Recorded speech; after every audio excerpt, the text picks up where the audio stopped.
I think today people worry a lot about the world, about the economy, China economy in the world, but I'm a very optimistic. When people start to worry, that is the opportunity is.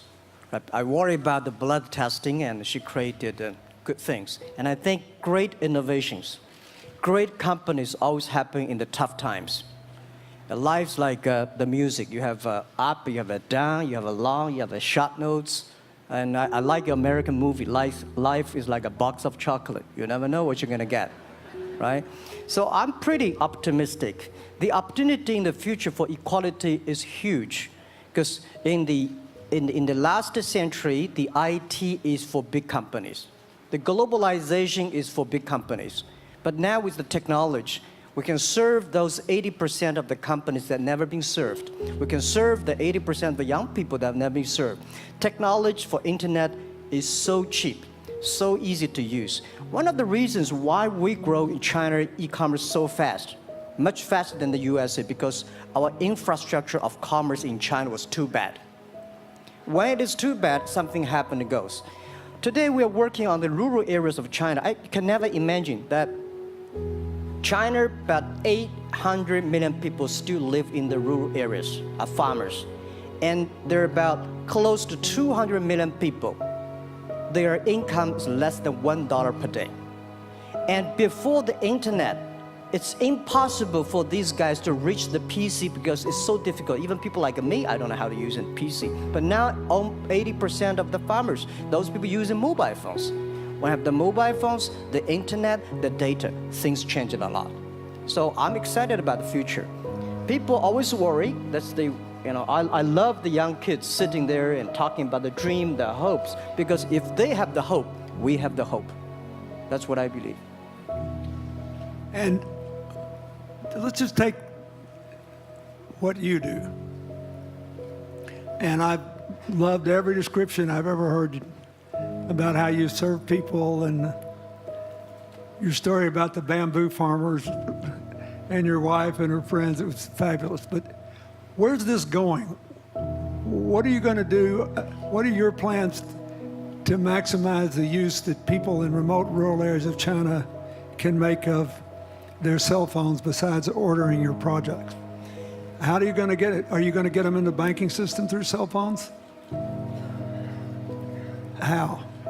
Well, we never know that we can grow so fast. In the past 5 months, we covered 4,500 villages.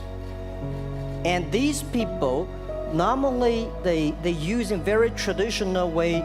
It took them like we went to a rural area. It took the farmers 2 hours to walk to the downtown in the middle of the town and buy things. But today, because of the mobile phone, and we can deliver things to their home, to their village within 72 hours. I remember last week I read a very interesting news. This is amazing. There is a girl, she told me a story. She said her grandfather, 92 years old birthday. And for his life, he always wanted to try one Western style food. But he lived in the rural areas. There's no such restaurant food. So she said, I tried on the internet, book a restaurant dinner for Western food, delivered to that village. And they finally immediately find one restaurant. There are 3 guys. They took like a 3 days bus from Shanghai to that village, made an Italian spaghetti and a beef for them for this 92 years old birthday. And whole village was excited. Everybody said, wow, you can order food, Western style food. So buying almost everything. And also we're helping, there are a lot of farmers, they plant a lot of apples, great apples. But 90% of the apples rotted because there's nobody buy them. They normally buy by track. If you sell the apples, they sell whole track. And using the traditional way, they can sell by whole basket of the apples. But now, because of the internet, they sell by one. Each apple, they sell $1. or 1 RMB or 2 RMB for each. So the farmers see using internet, they can buy and sell using the mobile phone. That changed their lives. And I think it's exciting. And people need examples when they see, well, my neighbor made money through online, to selling things. My neighbor buy much interesting things online.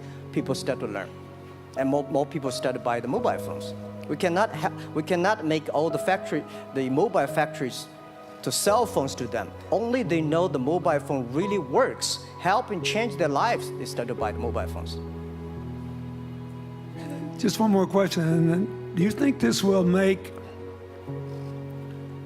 the current problems like the current problem in China less likely? That is, if we'll have more market information and the market will drive where the investment goes, instead of the government trying to make judgments about, I better build another housing development or office development here, there, yonder, and you wound up with a bubble. Well, if it comes from the bottom up, is it more likely that fewer bad things will happen? Yeah, Daniel, I think the last week I was in Seattle discussing about the China economy. I think you American people worry too much about the China economy. Well, you see, every time when you start to worry about China, China goes better.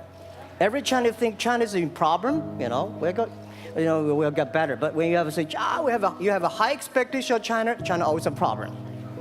Like parents have the expectation of the kids, are the same. But there's a big difference between American consumption, because people say, well, the economy is bad, so China consumption will be good low. No, totally different.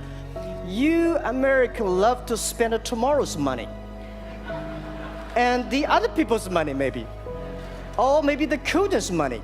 We Chinese love to save money. We are probably the largest country, the safe deposit in the whole world because we've been poor for so many years. When we make money, we put in the banks, because someday we know the disaster is coming, so we can spend the money. So when the economy is bad, we still have the money to spend. You guys probably don't. You worry. And the second thing is China been focusing on developing for the past 30 years.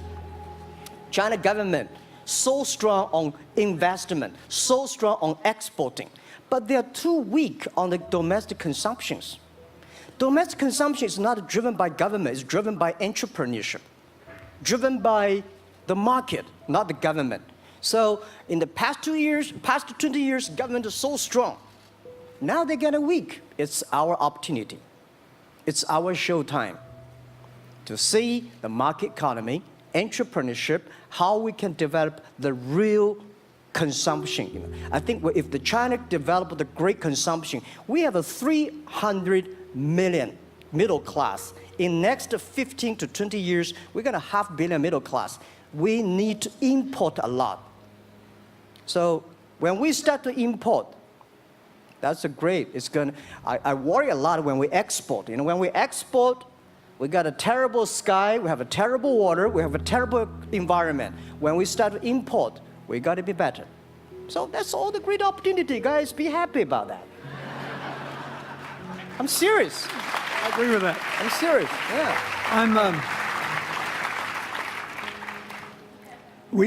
Worry about yourself. Don't worry about the others. The reason some of us worry about China is we depend on you to buy our debt. However, I tried to be more Chinese when I was president. I saved a lot of money, so good. Good. But I just wanted you to say that because I really believe that. I mean, I think you're absolutely right. The trend toward greater internal consumption I think, will remain unbroken in spite of whatever the difficulties are in the next few months. I think it's important not to overreact. You can't break the trend. You've got to clean up the land from chemical contaminants. You've got to clean up the air. You're going to do it. Yep. And a lot of Chinese will make a lot of money out of that. There'll be a lot of great new companies, and there'll be opportunities to import from other places. Yeah. So can you discuss your theory of what you're doing and other things in terms of whether it advances equal opportunity and social solidarity? Tell them what you think's going to happen. And what other kinds of, when your opening remarks, you just said technology is going to be active in this way in other areas of the economy. What do you think the next big opportunities are? But first, tell them just in 2 sentences what you're doing, because Jack and I know, and we haven't been clear enough. Explain it, and explain how you think that advances social solidarity and equality of opportunity.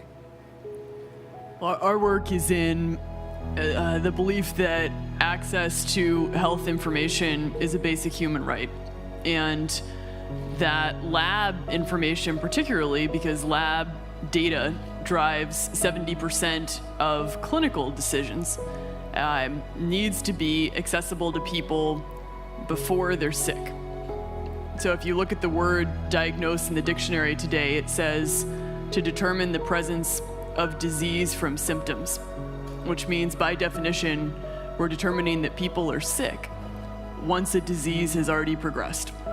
And our work is in being able to make lab testing accessible to people in time for therapy to be effected, and to do that in a way in which every person, irrespective of their insurance status, irrespective of where they live, can afford the ability to get a test done. So that means, in our case, we've invested the last 12 years in now developing hundreds of tests, many of which are less than $10. So $2 tests in the United States. And I think one of the amazing things about this country is that we have such an incredible ecosystem for fueling creativity, and that creativity can create new markets. So in answer to your question about the market being able to conform itself to social good, I think the creativity that goes into creating these new technologies creates new markets in and of themselves. And our basic belief is that those new markets come from empowering individuals and enfranchising individuals and trusting that individuals have the capability to engage with information, and in accessing that information, beginning to take control of their own outcomes and their own health outcomes, and in doing so, changing the way our healthcare system works. Think what this could mean for rural China, Yeah. for rural India, for Native American reservations Yeah. in America, for the Mississippi Delta, for the remote areas of where all the jobs were lost from coal. You're all of a sudden giving people information. And one of the most important things I think we did in my second term as president in the healthcare front was develop this diabetes self-care program. And all of a sudden, Jack's company could be delivering the means to self-care based on your test. I mean, I think that this is a very big deal. We all want to live as long and as well as we can. And Craig Venner was here. We were joking about whether we'd make it to 100. But in the meanwhile, you want to keep people healthy. And if they're sick, you want to intervene early, not late. Yeah. Well, and if you look at, the ability to engage with this information, we have a $4 trillion healthcare problem in this country. 20% of it is type 2 diabetes, which is reversible. And we have 90 million Americans who do not know they are pre-diabetic. But access to information and the ability to engage with that information is the foundation for being able to change those outcomes and cost, right? One more fact, and then I want to call on Jack. You founded this company 12 years ago, right? Yeah. Tell them how old you were. I was 19. Yeah. So, don't worry about the future. We're in good hands. So, I always think about 19, where I am. 19, I've not passed the examination for university yet. I failed 3 times, but I think it worked out. I'm not good at schooling. Well, yeah, that's why I give confidence to a lot of young people in China. If Jack Ma can be successful, 80% of the people can be successful. People like her, we're jealous. Well, equality, I would like to make a little bit technology helping, because yesterday I was joining the UN Women Conference about gender equality. And I think the first technology revolution happened 200 years ago in the UK, released the human body, the arm, stronger. The second technology revolution in the USA for energy, you can last long. But this technology revolution release the brain. So this century is not a competition who is stronger, whose muscle is stronger. It's who is smarter, who is soft, who can listen. It's the challenge of wisdom. So man, woman equal. On the internet, you can never see he's a woman or man. And on the internet, women can serve much better than men on the internet. Men talking about the business, talking about numbers, competition, they make business very cold. Women, they make business very cozy, lifestyle, and interesting. 50%, more than 50% of our shop owners, more than 5 million shop owners are women.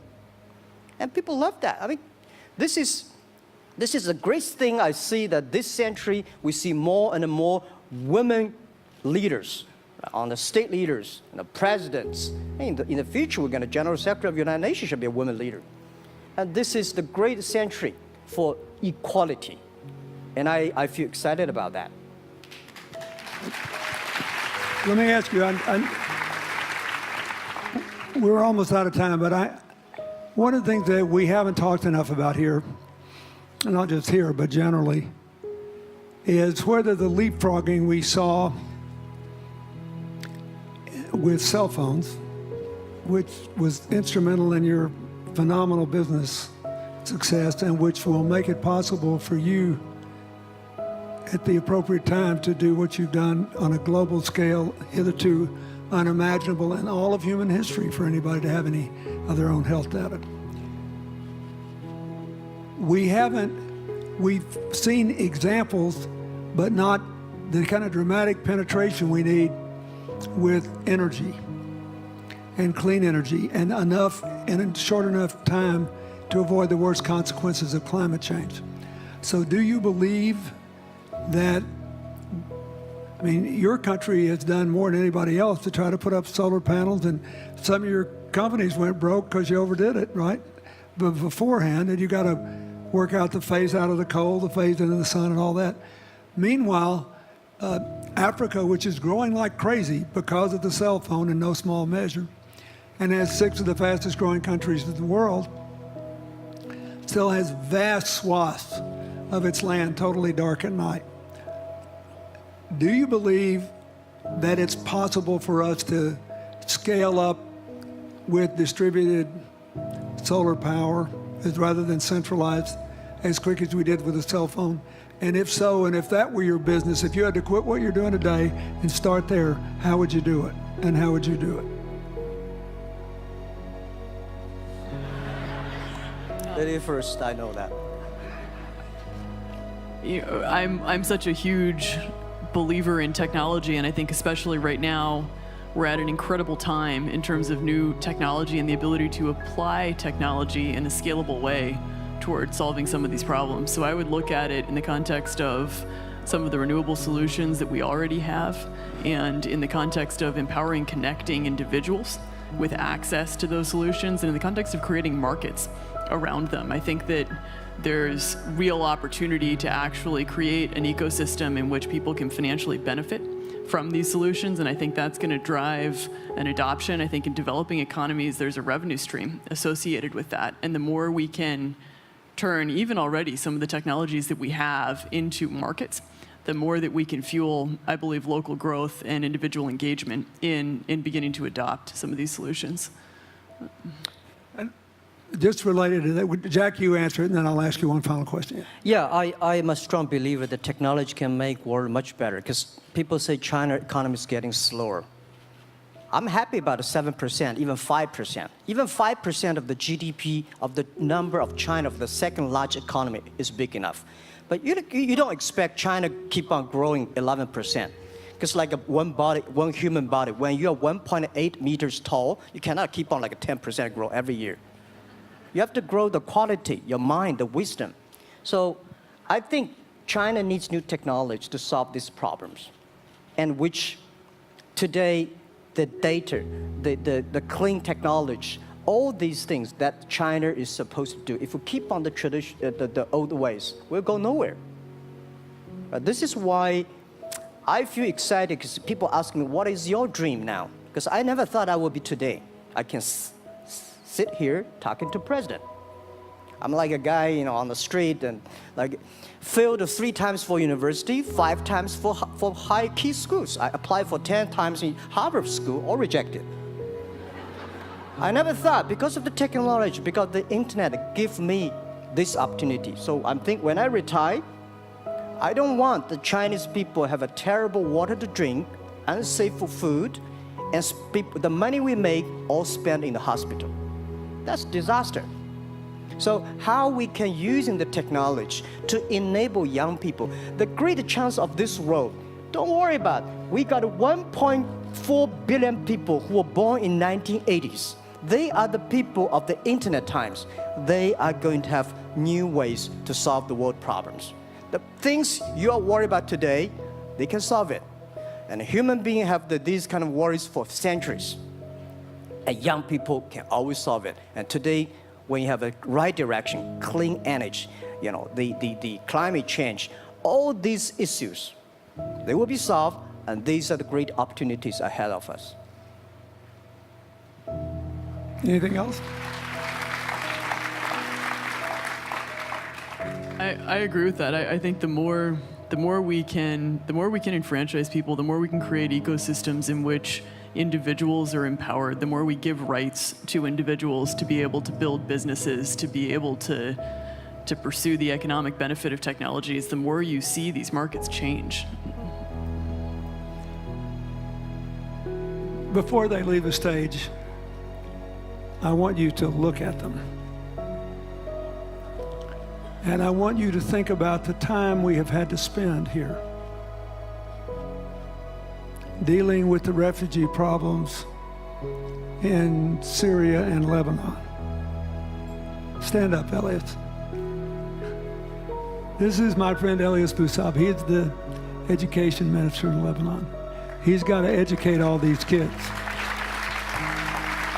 And so he left a miracle that very much reflects the lives that Elizabeth and Jack have lived. He was in a very responsible position at the American University of Dubai. They started bringing American scholars over there to live in an Arabic culture.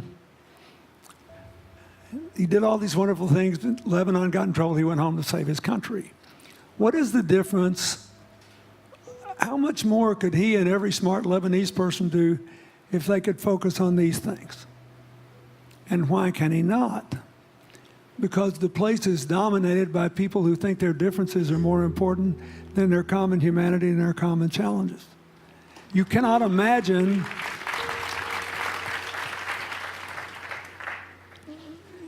Jack Ma's proud of being Chinese. I like that. He never hid it. He's happy about it. I'm proud to be a global citizen too. Yeah. Yeah. And I imagine Elizabeth's proud to be a blonde-haired, blue-eyed American techno whiz from Northern California. Yes.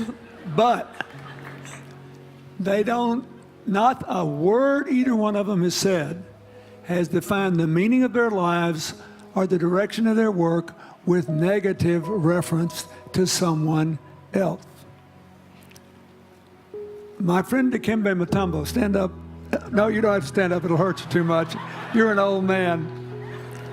My 7'2" tall friend was just inducted into the National Basketball Association Hall of Fame. And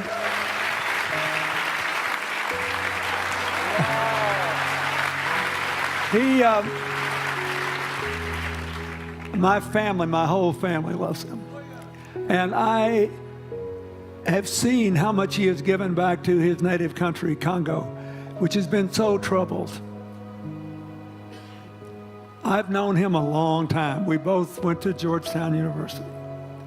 I did before he was born, I think. I've never heard him say a resentful thing about anybody. I have seen him give and give and give, and try to give the people in his native land opportunities. Why am I telling you this? He's had a good life because he never defined his life with negative reference to anybody else. He never begrudged anybody else's success, and he thought he had an obligation to help other people. I'm telling you, we are back in a time of collective global insecurity where the main struggle is the oldest one in human history, just in modern techno realities. I mean, if you were trying to build the Middle East, you would think about our permanent sponsor here, the ambassador from Oman, who her government tried to help head off a calamitous war in the Middle East over the nuclear issue in Iran. We all pray to God that it'll work out all right. And the lead she made. You look around all these places, wherever people are putting aside their differences and working together, good things are happening. We cannot achieve economic or social equality without living in the factual realities of the world we face, looking at the obstacles, looking at the opportunities, making the best decisions. And those of us who even feel good about ourselves because we think we spend a lot of time giving, our whole goal should be to work ourselves out of a job. One of the things that Bill and Tanny Austin are sitting there with Starkey, they started giving away hearing aids, and then they decided, well, we better teach these young people how to speak. If they get the gift of hearing, they'll have to learn that. So they got into the education business. Sonny Varkey got into the education business and decided somebody ought to do something really dramatic to remind people that the only people that really matter are the teachers. So he gave the first Global Teacher of the Year award last year, and an international panel gave the prize to a teacher from Maine who promptly gave the entire $1 million to her school. The woman never made any money in her life. She gave all the money away immediately. The future is going to be forged by people who think of how to use the modern tools that we are given, as Elizabeth and Jack have, to create opportunity through empowerment. And it will not be a straight line. It's too many moving parts. But I just want you to think about that. The reason you feel good looking at them is that you identify with them even though they're different from you. And that's basically where we are all over again, and we can't slip back. We can't give up. That's why when we had the Prime Minister of Italy and George Soros talking about the future of Europe, and George said it was coming apart, and the Prime Minister said, no, it doesn't have to come apart if it's about something more than economics. I thought it doesn't have to come apart if you will it not to. And you put yourself on the line for it. There are no guaranteed outcomes today, but you can guarantee that the trend is right. So go ahead, Dee, we're going to say something, weren't you? Yeah, I just wanted to add, I mean, as we're talking about the future and from my own experience and looking at all the faces here, I think a huge part of the answer to your question is also to raise our little girls with the stereotype that they can be the best in engineering and science and math, because when they do in all of these industries, it changes everything. And we need to do that in this country, and we need to do that as parents in other countries. You know?